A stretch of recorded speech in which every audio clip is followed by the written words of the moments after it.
સહજાનંદ સ્વામી મહારાજની જય, હરિકૃષ્ણ મહારાજની જય, ઘનશ્યામ મહારાજની જય, લક્ષ્મીનારાયણ દેવની જય, નીલકંઠ પ્રભુની જય.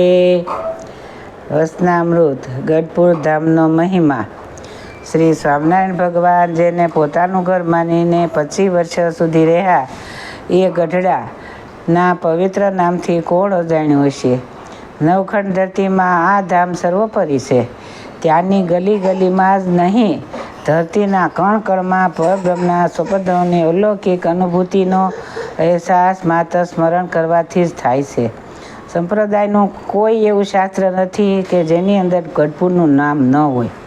આ ગઢપુરની ધરતીમાં દાસોત્વ આદર્શ દાદા ખાસર અને લાડુબા જીવબા જેવા નિષ્કામ મૂર્તિ ભક્તોની પ્રેમ દોરીએ બંધાઈને રહેલા શ્રીહરિ નિત્ય પરમહંસોની સાથે જ્ઞાન ગોષ્ઠી કરતા, ભક્તો સાથે પ્રશ્ન પરિશ્રમમાં જોડાતા અને યાવત ચંદ્ર દીવા કરી મોક્ષના અમૂલ્ય રસાયણો સમાન વચનામૃતોની વર્ષા થતી.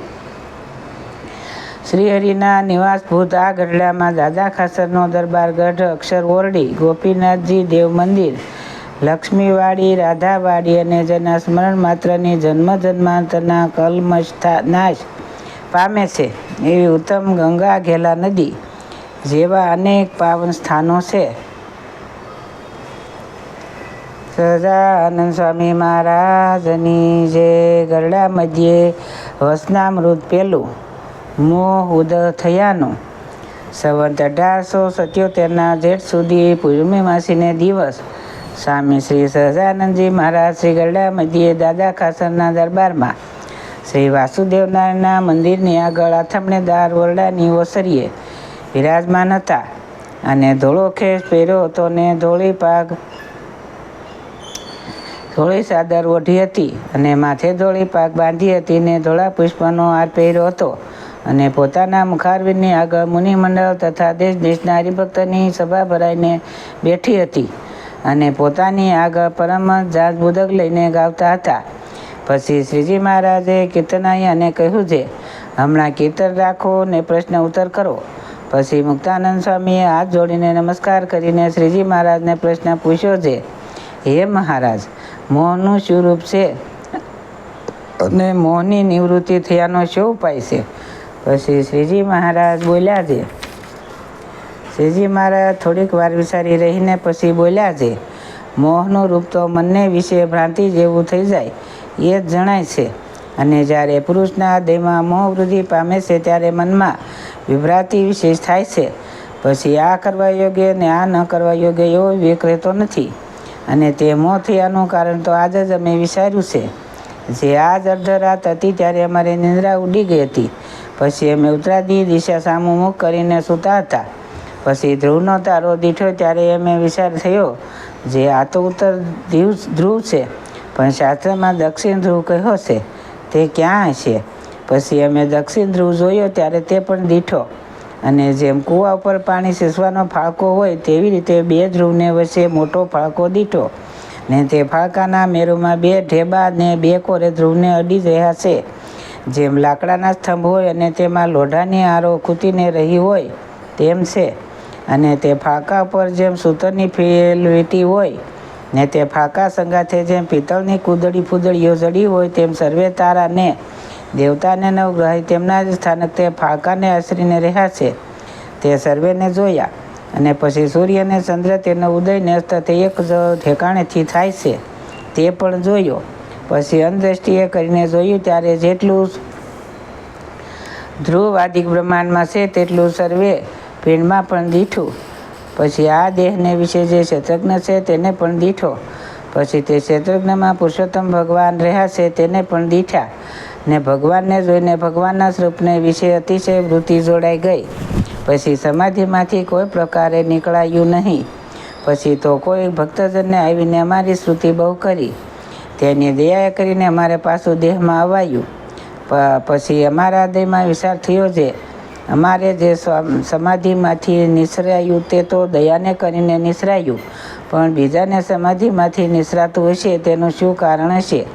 પછી અમને એમ જણાયું કે જે એને કોઈક વિષયમાં આસક્ત રહે છે તેણે કરીને પાછું નીકળાય છે, અને મોહની જે કારણ તે પણ પંચ વિષય જ છે.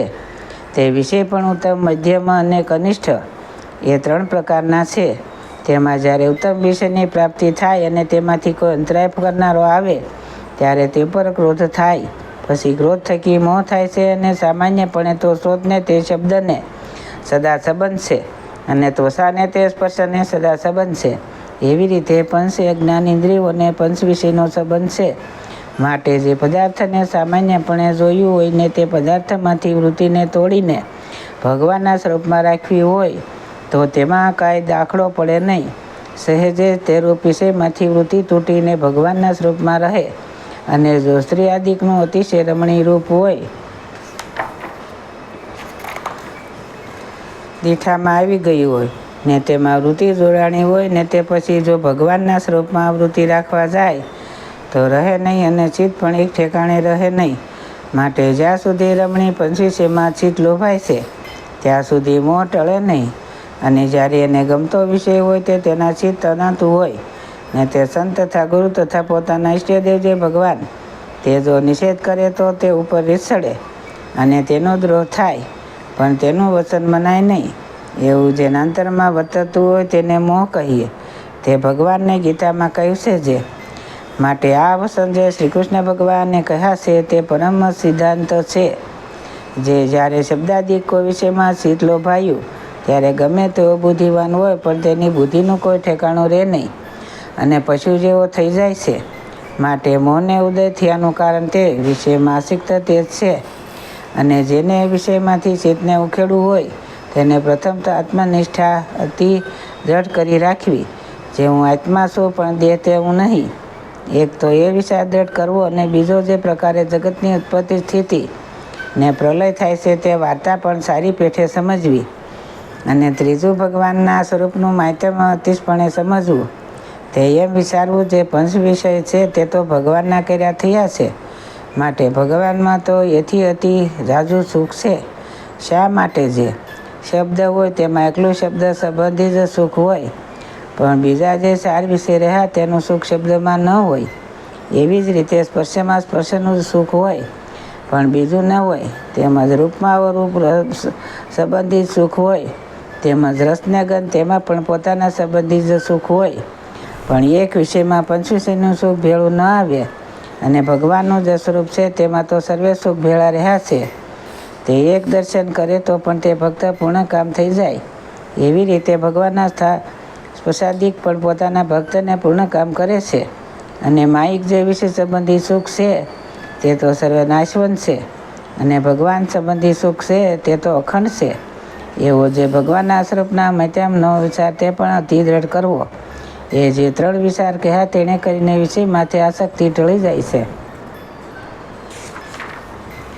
અને જ્યારે વિષયમાંથી આસક્તિ ટળે ત્યારે વિષય સારા છે કે નરસા તેને ભેદ રહે નહીં. જેવી રૂપવાન સ્ત્રી તેવી જ કુરૂપવાન સ્ત્રી પાસે, અને તેવી જ રીતે પશુ પક્ષી લાકડા સાણા પથરા સુવર્ણ એ સર્વેને તુલ્યપણે જોઈએ પણ સારું પદાર્થ દેખીને તેમાં મોહ ન પામે. એવી રીતે પંચવિષયને વિષય વર્ત પણ સારો કે નરસો એવો બુદ્ધિને વિશે ભેદ રહે નહીં. એવું જેને વર્તે તે નિર્મોહી કહીએ. તે શ્રી કૃષ્ણ ભગવાનને પણ ગીતામાં કહ્યું છે જે. એવા જેના લક્ષણ હોય તેણે ભગવાનનું સ્વરૂપ તત્વે કરીને જાણ્યું છે, અને એને જ અન્ય ભક્ત કહીએ. અને પતિવ્રતાનું અંગ પણ તેનું જ જાણવું, અને જ્ઞાની પણ તે જ જાણવો, અને ભગવાન પણ તેની ઉપર જ રાજી થાય છે. અને ભગવાનને એવો ભક્ત અતિશય વાલો છે તે ભગવાને ગીતામાં કહ્યું છે જે. માટે એવા જે પતિવ્રતાના અંગવાળા ભગવાનના ભક્ત છે તે જ ભગવાનને અતિશય વાલા છે. અને તે પતિવ્રતાનું અંગ ડાહાને જ આવે એમ નથી. જેને ખપ હોય તેને સૌને આવે. જે મહાસંસારમાં ભોળી સ્ત્રીઓ હોય ને તે પતિવ્રતા હોય, અને ડાહી હોય તે વ્યભિચારણી હોય. માટે ડાહા ભોળાનો કોઈ મેળ નથી. એ તો જેને કલ્યાણનો ખપ હોય તે પતિવ્રતાનું અંગ રાખીને ભગવાનની ભક્તિ કરે છે. અને જે એવી રીતે સારા નરસા વિષયમાં સમાન બુદ્ધિ થઈ તે તો જાણે છે. એક દિવસ એમ કરી લવને નિર્મોહી થવું એ ઉતાવળે એ કામ થતું નથી. એ તો હળવે હળવે આદર રાખે તેને થાય છે. જેમ કૂવાના કાંઠા ઉપર પથ્થરો નાખ્યો હોય, તેમાં પાણી સિંચતા સિંચતા દોરડી નરમ હોય તો પણ ઘણે કાળે કરીને તે પાણામાં કાપા પડે છે. અને જો લોઢાની સાંકળે કરીને સીંચે તો પણ ઉતાવળે એવો કાપો ન પડે. માટે કલ્યાણને અર્થે જેને યત્ન કરવો હોય તેને વિષયમાંથી આસક્તિ ટાળવી, એને વિશે આકળા થઈને અકળાઈ જવું નહીં. એવી રીતે ગીતામાં પણ કહ્યું છે જે માટે એમ વિચારવું જે આ જન્મે જેટલી વિષયમાંથી આસક્તિ ટળશે તેટલી ટાળવી છે, અને એમ કરતાં જો કાંઈ રહી ગઈ તો બીજે જન્મે કરીને ટાળવી છે. પણ ભગવાનના ભક્ત છીએ તે નરક 84માં તો જવું નથી. એવી રીતે ભગવાનના ભક્તને હિંમત રાખીને ધીરે ધીરે મોહનું મૂળ ઉખાડવાનો આદર રાખવો. અને જ્યાં સુધી સારા ને નરસા એ બે વિશે તુલ્ય ન જણાય ત્યાં સુધી એ ભગવાનનો ભક્ત સાધના દશામાં કહેવાય. અને જ્યારે સારા નરસા વિશે તુલ્ય ભાસે ત્યારે એ ભક્ત સિદ્ધાંત દશાને પામ્યો જાણવો. અને જ્યારે વિષયમાંથી આસક્તિ મૂકીને ચિત્ત દશાને પામે છે ત્યારે એને કૃતાર્થ થયો જાણવો. અને વેદશાસ્ત્ર પુરાણ ઇતિહાસ એ સંતગ્રંથનો એ જ ગતિગ્રંથ છે. આ જે મેં વાત કરી તે સર્વે શાસ્ત્રનું રહસ્ય છે. માટે આ વાર્તાને સર્વે હરિભક્ત દ્રઢ કરીને રાખજો.